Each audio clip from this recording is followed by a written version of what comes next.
Welcome back to the channel, everybody. It's PJ here on the Shuffle Squad, and we're going to be recording the Shuffle Pod here. Yes, we're bringing it back. We've announced it officially here, but this time for the first episode back on the Shuffle Pod, instead of just a plain old meta forecast, we're going to do a crossover episode because, you know what, why not? It's my channel. I get to do what I want to do, and you get to listen to it and watch it at home. So we're going to hop over and introduce some of our guests here, lovely guests for the crossover episode of the ShiftGear podcast, and we're going to go in alphabetical order here. So we'll start with you, Aneil. You can let people know who you are and where they should know you from. Finally won something here. Alphabetical order, let's go. Yeah, my name is Aneil. Thank you for having us on. It's always a pleasure. We host the ShiftGear podcast. Kind of our little hobby project is how it started about 9-10 months ago, and it blew up farther than our imaginations let us think it would go. So me personally, I've been playing the game for, 15 years, something like that now. Been to Worlds a few times, had a lot of fun doing it. Guess I'm one of the old heads of the game now.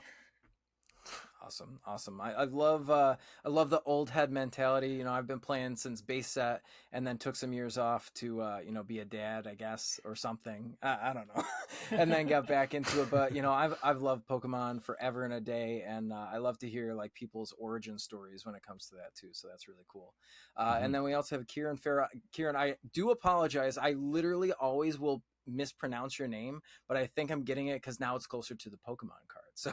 Yes, exactly. Ciaran the card is probably the best thing that could happen. If we have to do a dishonorable mention to a podcast, dishonorable mention the Uncommon Energy podcast. Those guys could never say my name right. But PJ, you got it right. That's crazy. You're airing out your dirty laundry here? That's crazy, bro. Azul and Jeff, I both joked about it with them in real life. They're chill. But yeah, I'm Ciaran. I'm Aneil's co-host of the ShiftGear podcast. I've been playing 13 years, so I'm not as old head as Aneil.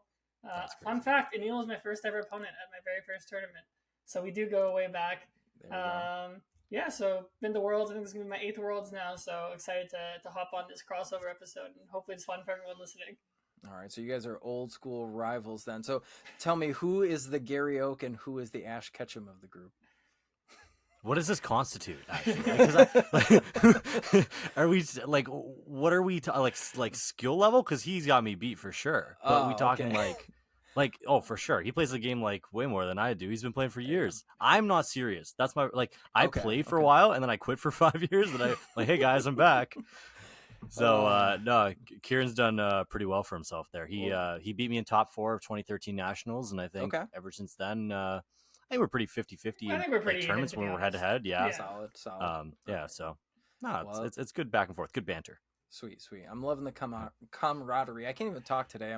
I've been beat so many Pokemon things happening, going through my mind right here. But outside of Pokemon, there's lots of other things happening. You know, we're enjoying our summer break from just normal getting ready for regionals, going to do other Pokemon things. When's the next Pokemon thing? The only thing we really have coming up here, and it is important, is the World Championships. And, we've got some Shrouded Fable cards coming out pretty soon, and we're going to be able to play with those. But what I really like to do on these podcasts is kind of get to know the guests a little bit more. So we're going to talk about casual life outside of Pokemon. So again, we'll go back in alphabetical order here. Aneil, what have you been doing outside of Pokemon in your day-to-day life? Oh, okay. Yeah, we had to push this recording back about 15 minutes. I was coming home from soccer. Nice. I have ice packs under both of my hamstrings right now. I like to play in the summer. I'm playing a lot of tennis, a lot of soccer. I'm a big sports guy, so I play about 6 days a week. When my hamstrings work, it's about 6 days a week. But other than that, yeah, just 9 to 5, boring corporate human being, to be honest with you, other than that, at this point. We're at that age, man.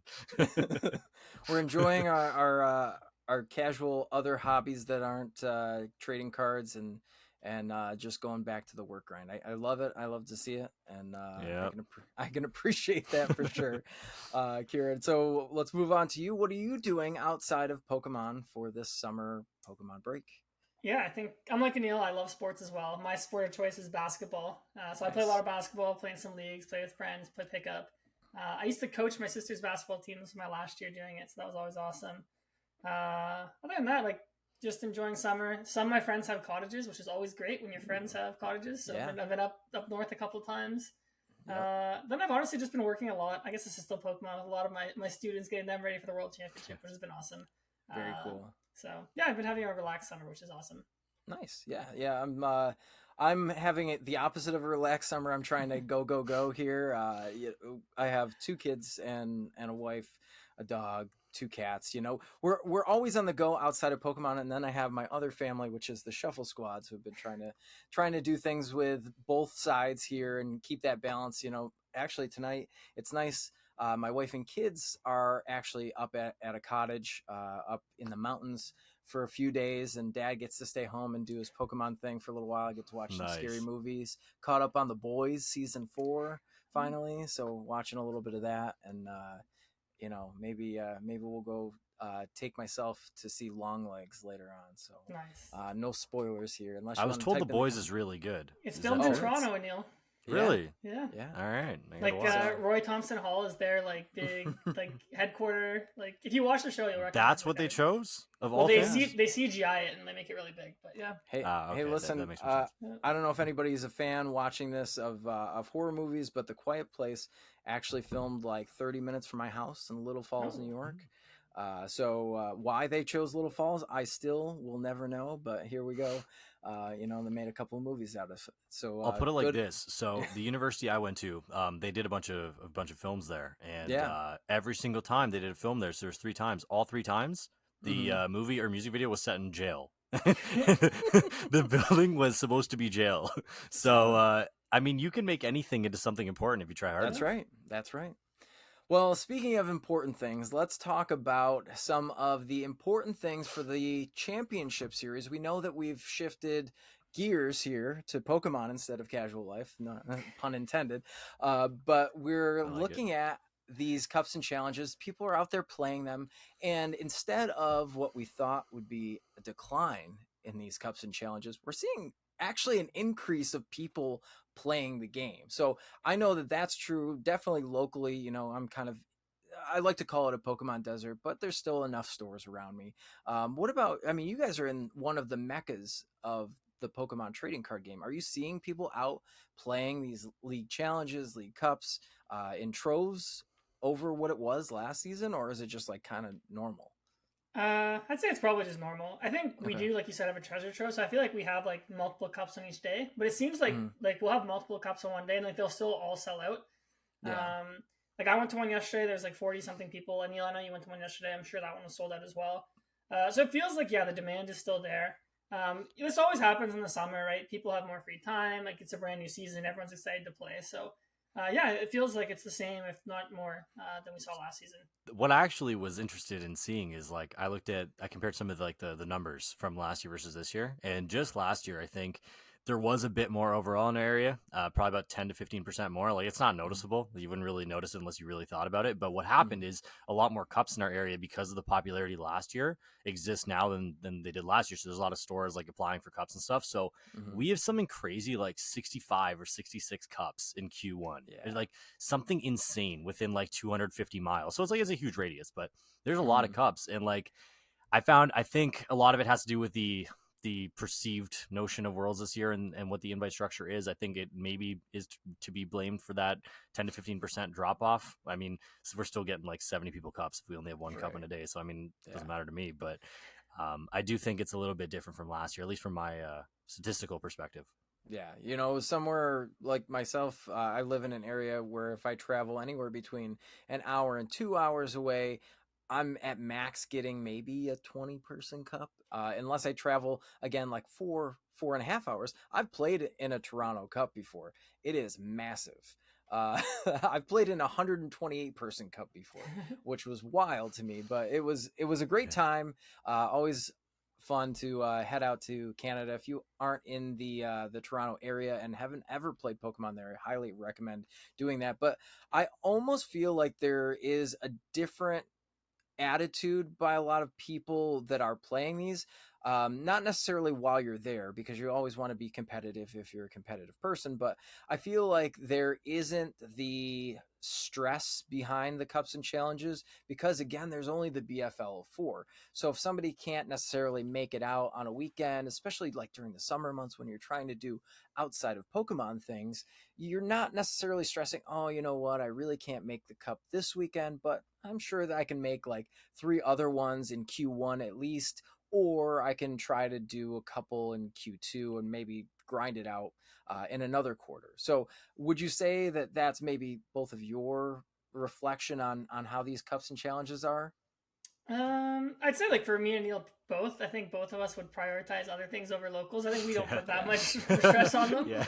I still feel like people are putting priority on them. I do agree with you. There's less stress because like it does feel like you have the whole year and only get 4. Like stuff like challenges, I don't think people are stressed. But cups, I think people are kind of stressed a little bit. I think especially in our area, it is actually quite difficult to win a cup. Like winning 4 isn't like a trivial task. Like you won't just win 4 by going to them throughout the year. But I do think it's probably a little bit more relaxed this year since you don't need as many finishes as you would last season. Yeah, I've said this to a bunch of my buddies. I'm like, I'll see you guys in Q4. Like, I don't know. Like, you show up to these things, and it feels like because it's BFL 4 that nothing below a top 2 really matters. Like, I don't know. I've been to 3 cups. I've had 3 finishes. I feel good about it, but I know none of them are gonna matter. And like that to me is like somewhat demotivating in that sense. Where I'm like, okay, I'm throwing my weekends away at these like whatever 60-person cups, and I get top 4s, and they're not good enough, right? So, I think over time, like with BFL 4, it is a big difference from BFL 6. Like there are a lot of people who are gonna like just get 4 decent finishes and fall off the face of the earth. So I think it might be a good shout to kind of not like wait it out till Q4. Don't be like me, but like maybe like Q2, maybe like January, or even like November, December when people start going back to school and stuff. Like you might be might have a bit easier time at cups, I think. You got to pull it from the top ropes and come down. Somebody's, on that 124th slot in NA, and you got to come just grind 4 cups and just hit them where it hurts and bump them right out of there. That's like, I was going to say, like, Toronto's such a competitive area that I feel like we'll have some people in that, like, 110 to 130 range. I could totally see people going to cups to greet each other. There's going to be beef. Q4 is going to be beef, bro. I can 100% see that happening. Dude, I'm already witnessing, like, I was at this, like, 20 whatever person cup, like, on the weekend. I was already witnessing, like, dollar bills being slid across the table. I'm like, guys, it's Q0, man. Like, relax. It's not that deep. I got a sub question to that. Is that also why we're letting LDF out here winning all these cups with Dragapult charts? Hey, I wasn't at that cup. We gotta talk about this. Neither was I. Right, Neil and I weren't there to defend it. That's why. He's something crazy, like 26-3 or something in the last 4 tournaments. I hit him once. I did my part, but I mean, like, what happened was I think people are realizing that LDF might just be him. LDF might be him. I don't know. Like, you can't stop the guy. He's unstoppable. Yeah, it's been. I was just say it's been great to see LDF's growth to like the competitive level he is now. Yeah. Like I feel like he's just like this meme guy, and I'd say mainly this season, like he's starting to rack up some day 2s. He's winning cups. Like I think the LDF World Invite is probably coming soon, and like it's been awesome to get to see that. So. Like one of our first episodes was with LDF, like for the ShiftGear, and at the time we were literally talking to him like he was just a meme dude, and this was like 10 months ago, less than that, and like dude, he's come a long way, man. That's the boy. Yeah, all those years that we at the Shuffle Squad put him in that cage and shocked him a little bit and to play meta decks, and it worked. Look at him now, making day 2s at regionals. So shout out to you, LDF.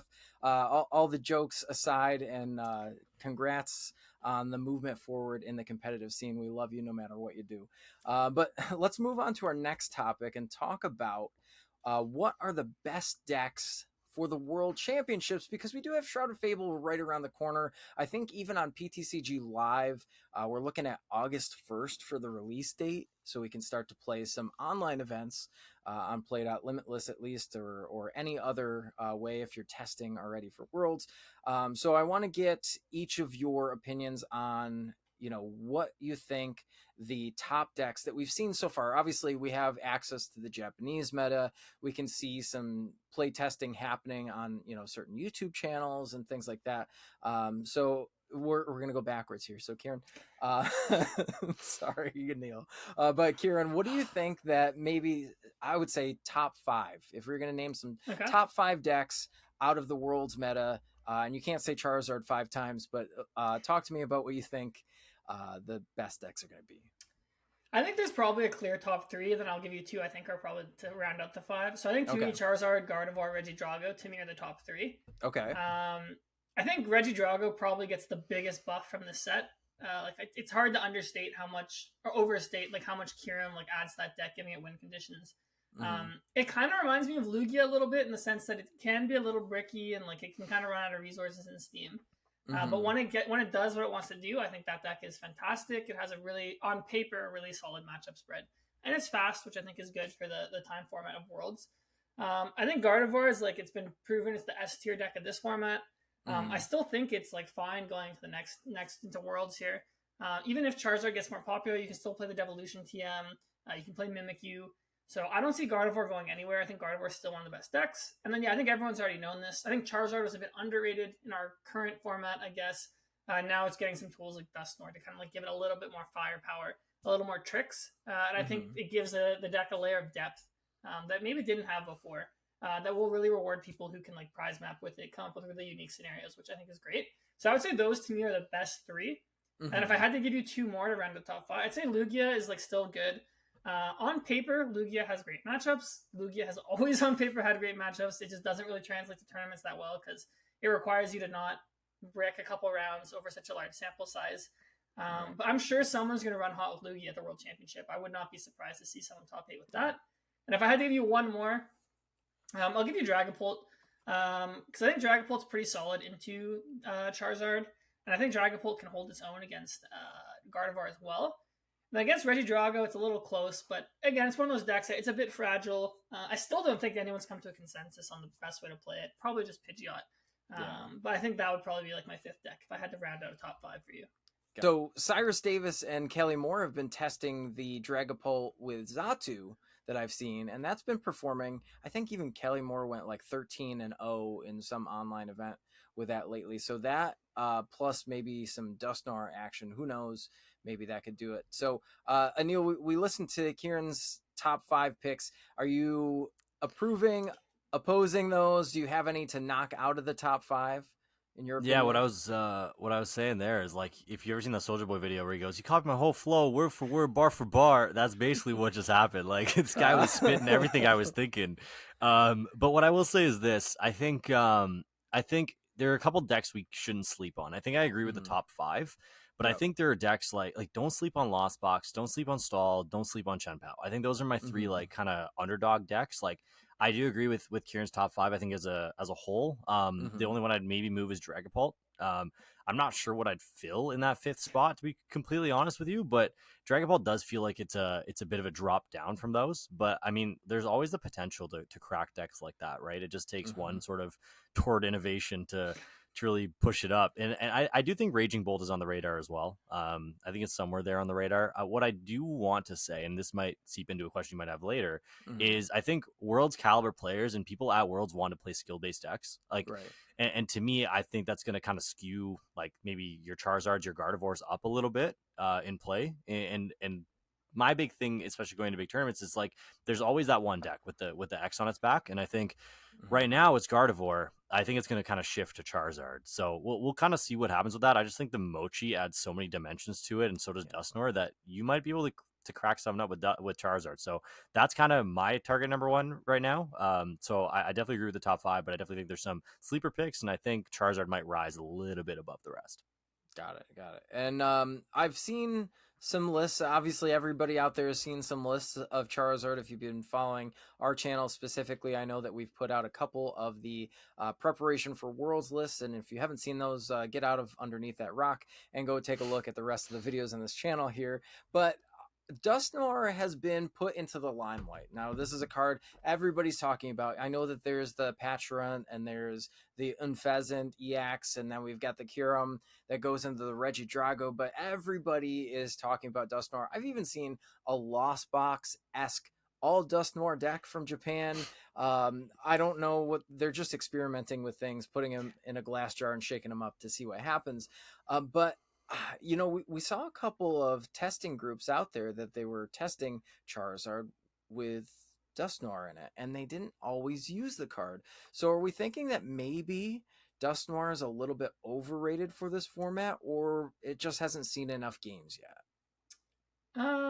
I'd say it's honestly properly rated. Like, I Okay. think going into the format, like everyone is like, "Oh, Dusknoir slots into Charizard." I haven't seen a lot of hype for the card outside of going Charizard decks. I've messed around with it a bit outside of Charizard, but I think like Charizard is its home.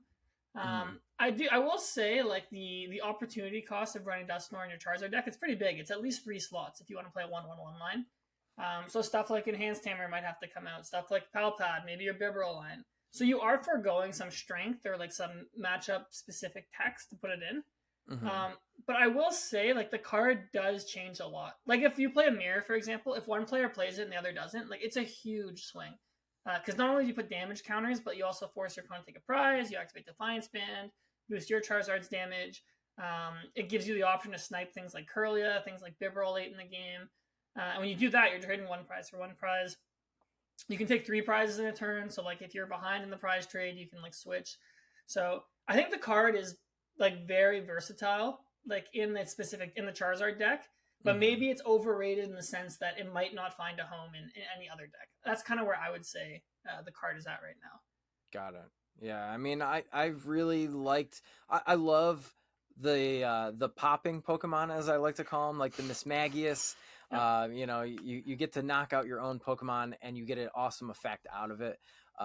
You know, I've even seen a Charizard with one of the it's not the Forest of Giant Tree, the new A spec card for the next following format, where you could just evolve straight up into the Dusknoir instead of the Dusclops, and now you got 13 damage counters. It's pretty cool. But I've seen, you know, we were talking a little bit about Dragapult. So Aneil, do you think that maybe the missing spice is, you know, a hybrid version where we're playing Dragapult Charizard with the Dusknoir, or is that too clunky? Yeah, I think that's my thing with Dusknoir. I think that's why I think I agree with Ciaran saying it's properly rated. Like, you're either on two sides of the fence. Like with the set of games that you play, it's either this card is so broken or this card is just a waste of space. And I've gone through phases where like I'll use it all 10 games and I won't use it for 10 games. Right? Like it's kind of gonna happen. And I think like these are world's caliber players. Like somebody is going to find a way to crack this. I'm a firm believer that someone's going to crack this card.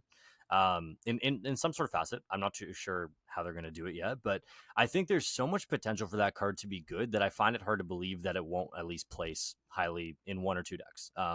I think Dragapult's one card that you mentioned that obviously really benefits from it. That could be the Secret Spice. My issue with it in Charizard is just that. Like you think about how hard it is to even get up Charizard and Pidgeot to begin with.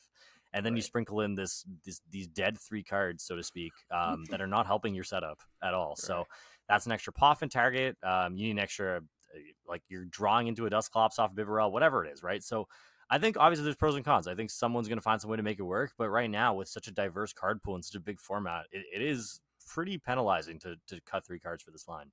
Yeah, I find you can never set it up early. Like, because, like, you know, so, like, you have to devote your first 2 rare candies to Pidgeot and Charizard, or I guess Pidgeot and Dragapult if you're playing that deck. And like I said, like if you're buddy poffing, like I'm not prioritizing Duskull. Like I'm prioritizing Pidgey, I'm prioritizing Bidoof, I'm prioritizing Manaphy if I need it. Right. So there's a lot of matchups where it's like you don't even have a bench space for it if you want to bet like pairs of your main Pokemon, right? Like if I want to pair Charmanders, like I might not, and I want the Bidoof, I want the Pidgey, like let's say I need to Lumineon or Rotom. Like I actually don't even have a bench spot for the Duskull. So it definitely feels more of a late game card. And it's like kind of a luxury, or like you're kind of like, I would honestly say you're kind of high rolling if you get to use a Dusclops or Dusknoir early, because you really need to focus on the rest of your setup. Because you're already playing like 3, like for example, the Charizard Dragapult deck, or whatever. Like he's playing 3 stage 2s. Are we gonna add like a 4th one? We only play 4 rare candies, so it's hard to turbo it. That's the thing. Yes. You have to kind of like work towards it. Like once you're set up, it's not that hard to do, but yeah, you got to get there first. Yeah. Nah, we just play Thornton. Easy. Yeah. Gosh. So there are a lot of cool techs that I've seen in decks, and obviously Dusknoir is a cool tech that's kind of built into a lot of big, heavy hitting decks that we already know.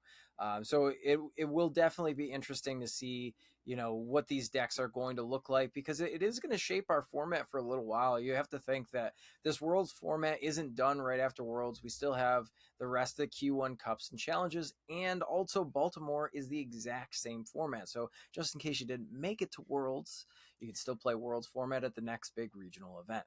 and start the season off right. And you know kind of how the meta is going to shape, right? You got your online tournaments, you got your world format caliber players, and you get to see how their decks work. So we are going to love standing by and watching all of that unfold. But now talking a little bit more about Worlds in a different aspect, I want to ask you both.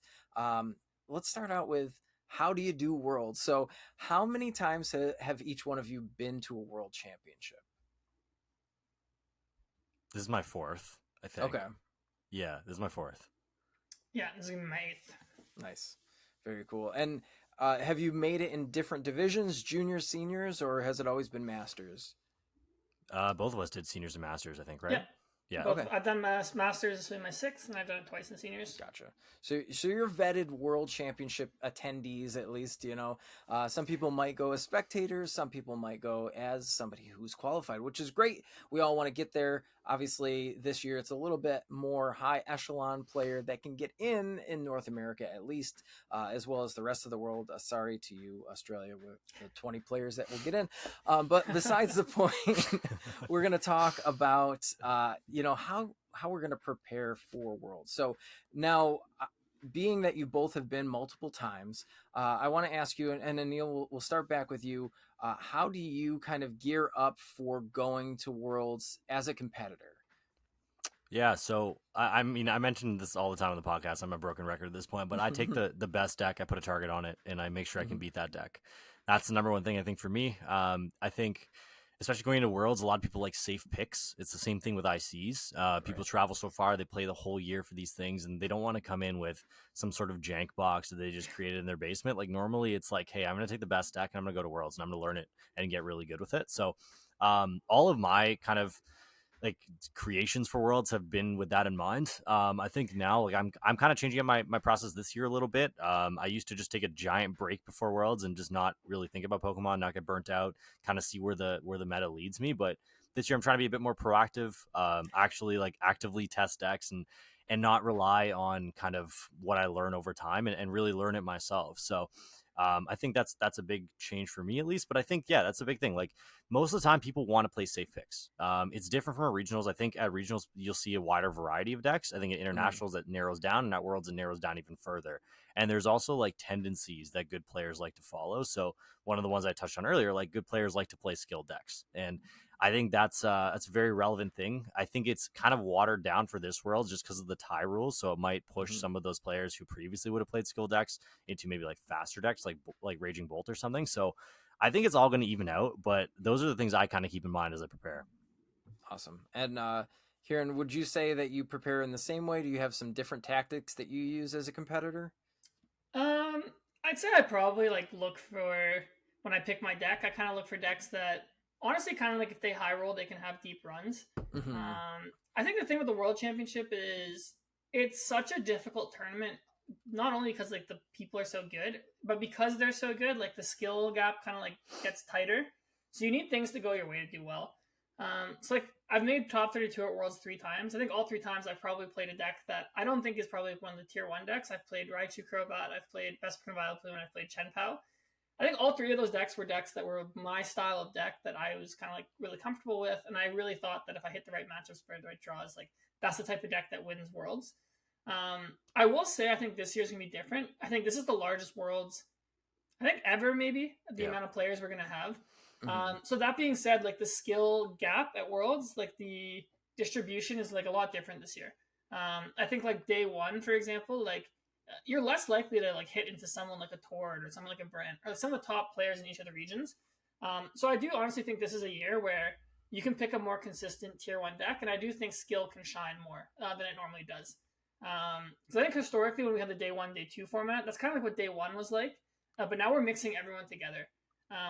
So I mean, if you can get those match points on day 1, like, kind of make it through, I think playing a deck that has maybe less variance than normal, because I think people kind of go for high rolling, more risk takers at Worlds. I think we might see it tighten down this year. I think we're going to see more consistent lists, just people just playing good decks and being like, I'm going to rely on my play to make it through the tournament this year. Yeah, absolutely. And I want to see if there are those high rolly decks that do show up because of, exactly like you were saying, is the tie rules are way different. They changed up the format. So are we going to see, Ross Cawthon style of deck? There's two different styles too.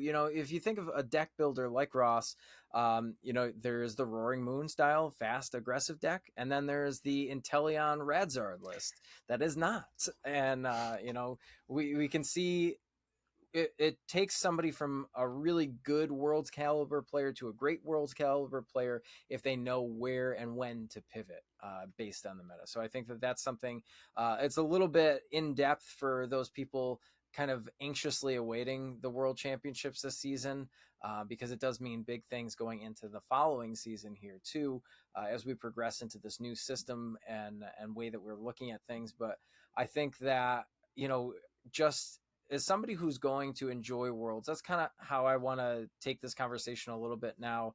And how do you experience the World Championship yourself, or how have you experienced it? So Ciaran, back to you, working backwards order here. How have you tried to enjoy the feeling of, one, having been invited to the World Championships, and two, doing things while you're there? Are there other things you like to experience, or you're just so focused on Pokemon that nothing else matters and you could care less? I would say the experience varies greatly depending on if it's your first Worlds or not. I think Aneil and I, we did our first Worlds together. I think that one, it will always be in my mind just different or special than the rest. So I'll talk from that lens first. If it's your first Worlds, I think Worlds is just a spectacle. It's even bigger than when you go to the ICs. It's all decorated. There's people from around the world. To use a trendy word, the aura is just different at the World Championship. Nice. How many aura points different. though? Yeah, exactly. 10 plus 10 aura points just for being there. I would say one thing I would like if you get to play in the tournament, I think getting to feel that cutthroatness, the exclusivity, the pressure, I think it really, you feel it. If you get the privilege to play day 2, that probably feels the most exclusive tournament ever. The few times I've played day 2 of Worlds, I think 3 times. It just feels completely there's nothing that feels like it. Literally everywhere you look, it's just all top players. Even if you're not competing, just standing on the outskirts and watching, there's a judge watching every match. You're towards there, Azul's there, I'm trying to think of a Japanese player who qualified this year. I don't call him, but anyways, all the top players are there. Shintaro. Shintaro's there. So if you're a fan of the game and the people at the top, it's really awesome to get to watch them at that level of play. It's truly the highest level of play. And I'd say the other thing is just go and meet new people. I remember my first Worlds, when Aneil and I are both I think 13 or 14. I think we actually might even be 15. I think we were 14. But we were just meeting kids around the world back then, making new friends. I had people who I would still stay in touch with. So I think that's one of the great things about the World Championship is there's literally people from all over the world. So I love that aspect. And then this year we're privileged that Worlds is in a pretty cool location. It's in Hawaii. So I think definitely getting to explore these places, that's one of the great things about Pokemon, as you get to see all these cool places. Normally what I do is I focus on the tournament when I get there, and I'll stay a week or more afterwards and enjoy the local scenery, the sights, all that. But one thing I will say is don't just go to these tournaments and just stay in the hotel and convention center. Definitely explore. You never know if you're going to be back to these places, right? So definitely, if you can, if you can afford it, or if you have the time, try and experience the local scene, because you might never come back. That's kind of my philosophy when it comes to enjoying tournaments. Yeah, 100%. Building off that. Sorry, PJ, you can go. I was going to ask you what your thoughts on the matter were. Yeah, I think the Pokemon part, Ciaran nailed on the head. I think you got to give yourself a couple days to really enjoy that. I think that's important. Build that into your trip, but. Oh man, I cannot stress enough how important it is to enjoy where you're traveling to with this game. You're going to go to places you don't like. There's going to be a lot of stops on the circuit you're not going to like, genuinely. And you got to make the best of these things. We're not going to name names, but there's certain cities we don't like. And I think Worlds is that one where Worlds is always in a very, very cool place, or at least it has been recently. Yeah. There's a reason why I quit the game for as many years as I did, but recently it's been awesome. So last few years, London, Japan, now Hawaii, I've made at least 2 or 3 week trips out of them, dragging people with me, family, girlfriend, friends, whatever, just enjoying it. Because you're there for a Pokemon tournament. It's the coolest thing in the world to go to a place not for vacation but for a tournament, and go in a way where you can kind of, I don't want to say like you're expensing it, but you're in a sense where like you can make some money back from the tournament too, right? Like you're getting swag bags, you're going to the Pokemon Center. Like there's a lot of cool things to this place that normally aren't there. If you were just to go on a normal vacation. So I think make the best of it. Obviously Hawaii is very, very expensive. I spent $8,000. I haven't stepped foot in that country yet. And it's only going to go up. So I'm terrified to see the final bill. Oh, yeah. But you get to these places and I've learned the hard way. Sometimes you want to stay longer. Like in Japan, there was like the typhoon warning or something. And I had already been there for 2 weeks and I called work. I said, hey guys, like, sorry, I ain't coming back. And I stayed another 3 days there and I sent them the screenshot of the typhoon warning. I said, sorry guys, I ain't coming back. I was looking for any excuse to not go back. Well, that's so awesome. I mean, you're right. And I mean, on top of experiencing these locations, you're also there with a lot of people that you have built these relationships with, whether it's somebody that you see once a year because it's an international championship, or it's somebody you see, once a month because you're traveling to all these events and you consider yourself, a pro player and you are making the tour, if you will, of all of these regionals within a season. And it's just kind of like, okay, well, I'm going to go hang out with my friends. Even if the venue isn't the best, even if the city isn't the best, I get to still hang out with everybody that I wouldn't be able to on a normal day-to-day basis, and still build onto those relationships. And it really is, not to be corny, but the friends you make along the way. And that's what it's all about. That's what Pokemon's all about. And that's honestly why I love the game. So we're going to kind of go back here and talk about Worlds in a competitive format, or light one more time. And I want to get some interesting takes from both of you here. So Aneil, tell me what you think might be a good sleeper pick for the World Championship. Oh, I stole your whole mojo earlier when I dropped it, didn't I? I didn't know that. Sorry. As a podcast host, you would think I would know not to elaborate on questions that are not asked to me. But I think I'm gonna double down. I think my sleeper pick it might be stall. Genuinely. Maybe not like stall per se, but more control. Sorry, I should probably rephrase that. Like more of a Pidgeot control. I think it gains a lot of what's the word? It gains a lot of like people are kind of discounting it just because of the Pekka Sure. Like there's a lot of people kind of just throwing that out of the window, throwing Lost Box out the window, just saying, hey, like Zard has ways to move. Zard's going to be wary of this. Lost Box can't exist because of Kyurem. I think this is the best position those decks could possibly ask themselves to be in. I don't think I'll be donning either of them to the event. Like control is a nightmare in terms of like time and stuff like that. So I don't think I'll be. I haven't mastered my clock manipulating skills to that level, so I will not be playing that. But I do think Lost Box is a great shout, especially if you're able to mitigate how many Kyurems you hit, and obviously like Ciaran touched on, like you're gonna have to have some luck along the way, right? So you play a deck like Lost Box, you dodge all these Dragos, whatever it is, you can go on a crazy run because none of these other decks now are preparing with you in mind. So those two would probably be my sleeper picks. If I had to narrow down to one, I'd probably say control. Okay. Yeah, I would love to see control do well. And we do see Alessandro's been out there with control. Tord has built control variants of meta decks. There's a lot of good control players. I will tell you, I played in an online tourney today with Regidrago because I'm like, I love this deck. I've always loved this deck. Why not play it? And somebody played me with Pidgeot control. Turn one, raw drew Mimikyu Mist Energy, put it down, and I'm like, okay, you win. It's a skill diff, brother. It's a skill diff. But I mean, that's a real thing that can happen to a lot of these decks. I know Charizard does get a little scarier for sure, but I love Snorlax. I trust in Snorlax forever and ever. Amen. But if we can see something come out of the woodwork, there's that new Soteric. I can never pronounce that one either. That new card that helps it out. So I could see somebody pulling Stall out of their pocket and playing it and having a really solid run, regardless of the tie rate. So, Ciaran, any sleeper picks on your side that you're thinking of? I think I would disappoint everyone if I didn't say Chen Pao.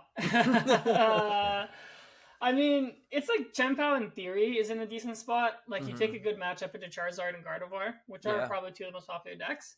Yep. I'd say Chen Pao though, it's like matchup spread is very shaky against everything else. It's Regidrago matchup, you have to go first, so you're gonna fall too far behind. Lost Box, you have to go first, so you're gonna fall behind. It's not good against Snorlax. But it's a type of deck where it's like if you're just consistently playing against the most popular decks and you're a good pilot of it, like it has potential to go really far. Right. Like Chen-Pao is one of my top picks, probably because it's the deck I'm the best at playing. So I would say that's probably a sleeper pick. I agree with Aneil that probably Stall is a little underrated right now. Mm-hmm. I think Snorlax is like a little shaky because like it doesn't do well into Regidrago. Right. But I think you can build it to beat Gardevoir and Charizard. So if you're okay taking like an auto loss, no, it's not even an auto loss, like a bad matchup to one of the most popular decks. It's like, hey, if I hit this, I lose, but if I hit the other stuff, like I'm gonna go deep. That's a completely rational and like fine approach to take to the World Championship. Yeah. So I think any of these like tier 2 decks like can make runs with the right matchups. It's just I feel like they're more variance based in the sense that your run comes down to what you get paired against instead of normally like your play. That's kind of how I feel about most of the sleeper picks. Yeah, I can definitely see that too. I did tell Shuffle, we're all together in a little testing group Discord. I said, how sad is everyone going to be if Chen-Pao wins Worlds? When we're all talking about Charizard, and I'm like, you know what? The math is there. It's mathing to me. I can see it. And there was a Japanese tournament not too long ago where there was a Chen-Pao that came in first and beat a whole bunch of Charizard with Dusknoir in it. So we'll see if that's a real thing. You get Petulant in there, you get to draw an extra 3 cards, and everything's good. We're having a great time. You mean Pheasantipity? Oh, Pheasantipity. That's the one. That's the one. Honestly, I still can't tell them apart half the time. I forced myself to play the DLC this week just so I could understand what's going on. Yeah, the Pheasantipity, I will say, has been actually, in my opinion, the best card from Shadow Fable. Yeah. But I've played in Regidrago, I've played in Chen-Pao. It is actually insane. It feels so good. And most of the decks I'm putting it in, they already have 2 prize liabilities. So I'm like, all right, this thing's basically just free draw 3. Oh, Ciaran, I want to point out as well, you're a complete loser in the DLC. I'm a complete loser? You're a complete loser. Ciaran's a loser in the DLC? Dude, Ciaran, like, oh my god, I almost threw my controller through my screen on multiple occasions. It's tough watching you cook in that game, man. It's okay. That's Ciaran with a K, not Ciaran yeah, with a that's C. right. That's I don't associate with those different. Respectfully, I would not associate with that guy. He does do a plus 30 damage, so that's cool. Yeah. But regardless of that, it's been great having you both on here for sure. I love doing the little bit of a crossover episode. Hopefully we help you out, helping us out here on TSS. So again, this is going to be broadcast on the Shuffle Squad channel, but make sure you're going to check out the ShiftGear podcast over on these guys' channel here as well. So I'm going to give you guys the final moments here to kind of give your shout outs and plug anything that you want to plug here at the end of the podcast. So Aneil, as in alphabetical order again, I like this. You pop yourself in here and let's hear what you have for shout outs. My kid's name is going to start with an A. I just think you guys had me. 2 I was second guessing there. Yeah, we might go double A, like Aaron. Like I just got to go Aaron now. Yeah, like honestly, not too much in terms of shout outs. Thank you for having us on. This was awesome. We had a good time. ShiftGear podcast. That's our bread and butter. We're growing slowly, and we're just about to. I'm in the works of making some bucket hats, some ShiftGear bucket hats. So that might be kind of cool. And as soon as I get them, we'll make sure to send 7 or 8 out to the Shuffle Squad, and you guys can rock up some bucket hats. But yeah, I'm on Twitter at Aneil_TCG. I think that's my handle. Probably is my handle. I'll be at the World Championships. If you see me, come say hi. I love meeting new people, and yeah, thanks everyone for watching. Very cool. And Ciaran with a C, I'll let you hop in here and give it. Call him Ciaran. He loves it. Yeah, well, I love Ciaran. Yeah, he loves it. Yeah. So yeah, PJ, thanks for having us both here. This was a good time. So yeah, obviously check out the ShiftGear, YouTube, Spotify, Apple Music, wherever you get your podcasts. Gotta do that. So corny. I also have my own YouTube channel. You can go check that out. Just type in Ciaran Farah or Ciaran TCG. I made if you want to learn how to play Gardevoir, I made a 2-hour video with Josh Frank, part of the Shuffle Squad. Yes. I've had Cyrus Davis, I've had LDF. The Shuffle Squad is actually just always on my channel. We're here. So go check that out. Yeah, if you're interested in coaching, also you can find me on Metafy, or you can just DM me. Always happy to work with new people. That's one of my favorite things to do. So other than that, just shout out Toronto, greatest city in the world for Pokemon and in life. That's right. The big T. I was waiting for that to come in at some point. I was just sitting here waiting. This guy hasn't mentioned it. He's only mentioned it twice. Is he feeling all right? What's going on? I see you don't have water in your basement anymore there, Toronto boy. There you go. No, so I still need a new couch, but I got all the flood water out of my apartment. Yeah, you shout out Toronto flooding. You guys get the flood, we get the tornadoes here in New York. I guess it's fun times. It all evens out. So thank you so much for watching the podcast. If you're watching it or listening to the podcast, if you're listening to it, if you do want to help support the Shuffle Squad, make sure you're checking out all the links on our YouTube channel below for all of our awesome sponsors that help make everything possible here with TSS. Shout out Advanced GG, Ultimate Guard products that help us protect all of our cards in binders, sleeves, etc. And also our awesome card sponsors over at Kayfabe Cards in Utah. Thank you so much for providing us with all of the cool things. And also shout out GameStop. GameStop has been providing us with a couple of new things and new toys, and you'll get to see lots more of those throughout the new 24-25 season. And if you're in the upstate New York area, you can also travel down to the North Utica GameStop on the 27th of July from 5 to 8. I will be there in person shooting a live YouTube video and giving out free products and all kinds of goodies to people that show up. And that's the first of many that we'll be doing with GameStop for the live performances. So again, first of many awesome things to come with the brand new partnership over there. So shout out to them. And also thank you so much for being part of our lovely audience here. Shout out to everybody that joined us here on the podcast. Aneil is here, and yeah, I'm gonna do it to you. No, do it to him. Ciaran and Aneil, thank you so much again. One last time, I'm PJ here on the Shuffle Pod, and we will catch you next time. Want to support the Shuffle Squad? Be sure to check out all of our sponsors in the description to pick up Pokemon TCG singles, sealed, and PTCG live codes.